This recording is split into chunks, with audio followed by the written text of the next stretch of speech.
وَقُلِ الْحَقُّ مِنْ رَبِّكُمْ فَمَنْ شَاءَ فَلْيُؤْمِنْ وَمَنْ شَاءَ فَلْيَكْفُرْ إِنَّا أَعْتَدْنَا لِلظَّالِمِينَ نَارًا أَحَاطَ بِهِمْ سُرَادِقُهَا وَإِنْ يَسْتَغِيثُوا يُغَاثُوا بِمَاءٍ كَالْمُهْلِ يَشْوِي الْوُجُوهَ بِئْسَ الشَّرَابُ وَسَاءَتْ مُرْتَفَقًا. Last week, the ayat took us through a channel by which we expanded on understanding that nothing is to happen without the will of Allah, and that whatever happens because Allah Ta'ala wants it to happen, and that the primary source of a Muslim's knowledge, the primary source of a Muslim's understanding, the primary source of everything for a Muslim, for a believer, is what? Is wahi. And that wahi is to tell us what will happen tomorrow. And that wahi is itself then the answer as well when people will ask us questions. And so recite the book and make yourself patient with those people who also have acknowledged the power of wahi and who are with you in accepting the wahi, and they search for Allah Ta'ala, they praise Allah Ta'ala day and night. So the Prophet ﷺ and his companions are given these instructions. Upon the next ayah, Allah Ta'ala says that, and say that the truth is from your Lord, and who wishes to, he may believe, and who wishes to disbelieve, he may disbelieve. The truth comes only from Allah Ta'ala. Allah Ta'ala Himself is Al-Haq. He is truthful, and He is the truth, and all of truth comes from Him. All of truth comes from Him, Ta'ala. So when you seek any truth, then you must seek it from who? You must seek it from Allah Ta'ala. Any piece of the truth. And what do you seek? You have to seek the truth. Right? You can't seek anything else. So if the truth comes from a place, you don't want to hear it, for the people, right? In the ayah before, what was the Rasul ﷺ given the instruction to do? That although the people of the Quraysh, they started to say to the Prophet that we will not sit with you because you sit with the low class of the people. You sit with the low class from the people. The Prophet ﷺ is given the instruction to stay with them, because the truth is with them. The truth is with them. So you seek the truth no matter what class it's in, and you search for the truth. فَمَنْ شَاءَ فَلْيُؤْمِنْ, and he who wishes, he may choose to believe, he can believe. وَمَنْ شَاءَ فَلْيَكْفُرْ, and he who, if he chooses, he may disbelieve. And this is not a choice which you are given that any person can believe or disbelieve, and either way it's okay. This is a rhetorical choice, right? That's why the ulama say that this is a threat, right? This is a threat, and you can see by the following statement that it is a threat. But the human being is given the choice, even though only one of the choices is right. So it's not a fair choice because only one of the choices is right. But the human being is in reality given a choice. And even whatever that human being now will choose, then it is what? وَمَا تَشَاءُونَ إِلَّا أَن يَشَاءَ اللَّهُ. That the human being doesn't desire, doesn't choose to do anything, doesn't plan to do anything, except that it is a part of Allah Ta'ala's ultimate plan. It is a part of Allah Ta'ala's eternal and ultimate plan. But the human being is given choice. This is why, right, it makes sense that there is a reward, and it makes sense that there is a punishment. That the human being is given that, he's given that ability to see what is better for himself, judging its consequences. So you have the choice, and then you have the consequences. And so Allah Ta'ala then, after speaking of mankind's choice, speaks of the consequences. إِنَّا أَعْتَدْنَا لِلظَّالِمِينَ نَارًا أَحَاطَ بِهِمْ سُرَادِقُهَا. That we have prepared for the wrongdoers a fire, which its walls have surrounded with them. And so you have the image of a tent, right? The tent, its walls are fire, and the people within the tent are the wrongdoers. And what is their condition? إِن يَسْتَغِيثُوا يُغَاثُوا بِمَاءٍ كَالْوُهْلِ يَشْوِي الْوُجُوهِ. If they will seek any help, or if they will seek any water, any drink, then they will be given water which is like boiling lead, which is like molten lead or molten iron. يَشْوِي الْوُجُوهِ, and it will burn off their faces. بِئْسَ الشَّرَابُ وَسَاءَتْ مُرْتَفَقًا. What a wretched drink it is, and what a terrible resting place. What a terrible resting place. So, Allah Ta'ala uses the word, be prepared for the wrongdoers, the zalimeen. Dhulm is what we consider it to be the misappropriation of anything.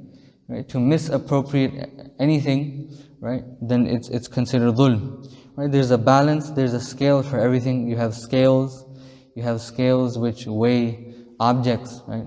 Physical objects, right? And if the weight on one side is equal to the other, then there will remain balance, right?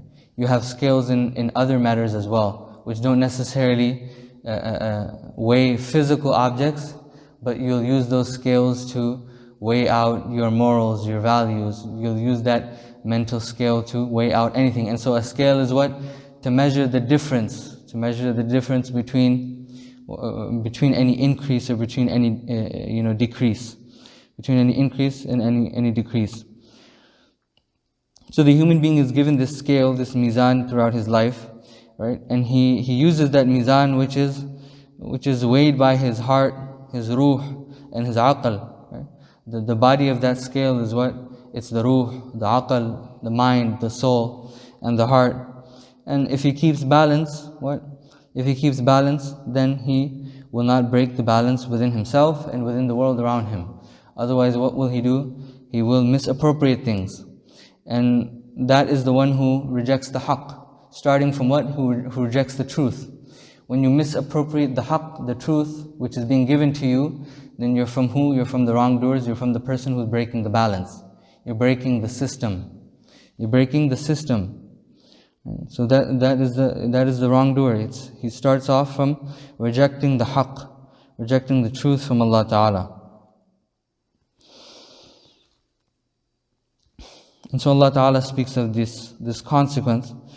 And then after that, Allah Ta'ala speaks of the consequences who believe, of the one who will believe. What will happen if he believes? Allah Ta'ala says, إِنَّ الَّذِينَ آمَنُوا وَعَمِلُوا الصَّالِحَاتِ إِنَّا لَا نُضِيعُ أَجْرَ مَنْ أَحْسَنَ عَمَلًا. Now just as the wrongdoer will be punished, the right doer will be rewarded. Indeed, those who believe and they do righteous acts, إِنَّا لَا نُضِيعُ, we shall not waste the recompense of any person who will perfect and excellent and beautify any action of theirs. So Allah Ta'ala doesn't waste the action of any person, right? And this is what will continue to motivate a person within this world to do good, right? To do good. Sometimes you'll break the balance, you'll become from the wrongdoers for the sake of society. But at the end of the day, right? The person who sleeps well at night is the one who knows that he followed the principles. He obeyed Allah Ta'ala, right? And that Allah Ta'ala is writing. That is, He's writing and recording every good deed and wrong deed of that person. On the day of resurrection, Allah Ta'ala will mention to people good deeds that they will not remember themselves. And this is a part of this, that Allah Ta'ala doesn't waste the action of any good person. There will be actions that a person will do, they will no longer remember that they did them. They may not have paid any heed to it. The Rasul ﷺ said that a person may speak a speech, he may say a word, and he doesn't give it any attention, but it's something that pleases Allah Ta'ala, and that word may take him to the gardens of paradise. Allah Ta'ala doesn't waste. Allah Ta'ala is recording. Allah Ta'ala is watching the action of every person, right? So you should pay attention to that. Then Allah Ta'ala expands on the people of Jannah. Allah Ta'ala expands on the people of Jannah, that أُولَٰئِكَ لَهُمْ جَنَّاتُ عَدْنٍ, that they are the people, right? And to signal to them in this manner that they are the people is out of is out of showing greatness to their, to who they are, honoring those people.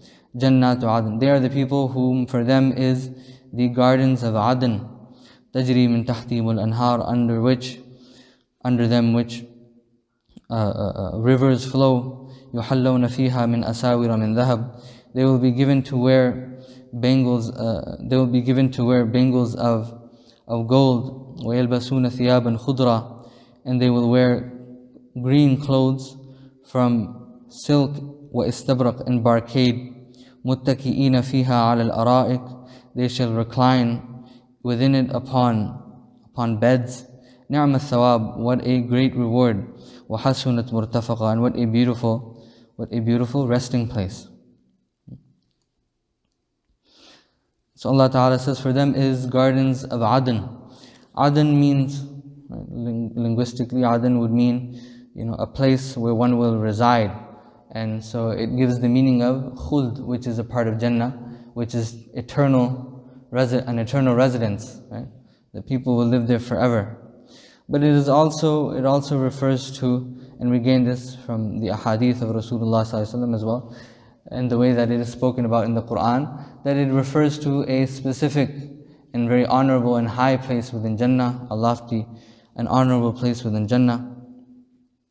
Allah Ta'ala perfects the image of Jannah for the human being, right? The human being who is attracted to greenery, who's attracted to luscious gardens, right? That's why Jannah is called Jannah, right? Because it's a luscious garden, right? Jannah means for something to be covered. Jannah means to cover something, right? So a majnoon, a person who's insane, his mind, his aql has been veiled, it has been covered. Right?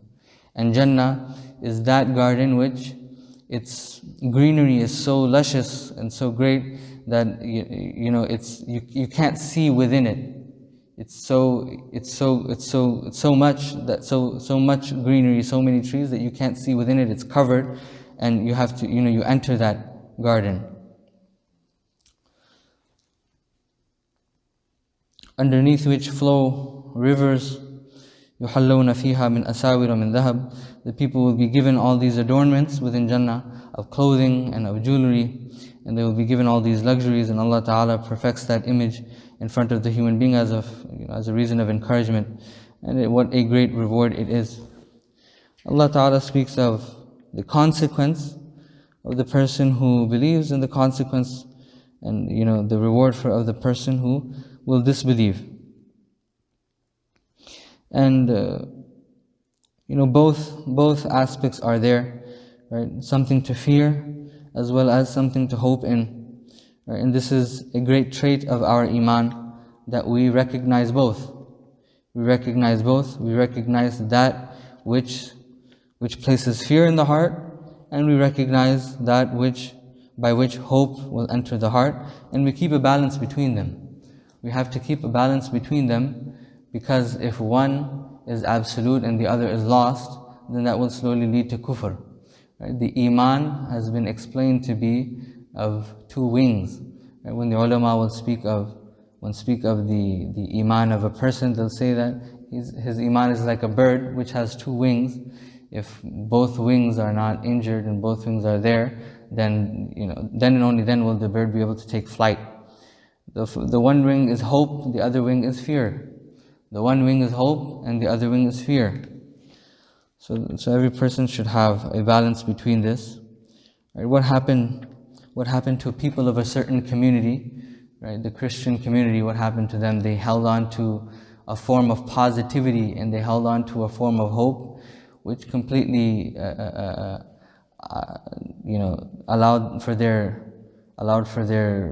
to hold on to their religion and to practice it. That was completely finished, completely ended, right? And it led to a form of atheism, right? It led to a form of disbelief, right? Because what happens when a person hopes too much, then he doesn't do anything. If he hopes too much, he will never take anything serious. And if he doesn't hope at all, then he'll lose any reason to do anything, because there's just no reason, right? So this is a very important part. And Allah Ta'ala, whenever speaking about, this is a part of the wisdom of pairing, the speech about Jannah and the speech about Jahannam together, that Allah Ta'ala speaks about both for us, so that we recognize both, and we appreciate both, and we understand the consequences of both. And we'll stop here. Inshallah, next week then we start from ayah 32, which has to do with the story of the two men and the gardens. May Allah Ta'ala give us understanding of this. Jazakumullah khairan. Subhanallah bihamdihi, subhanakallahumma bihamdik, nashhadu an la ilaha illa anta, nastaghfiruka wa natubu ilayk.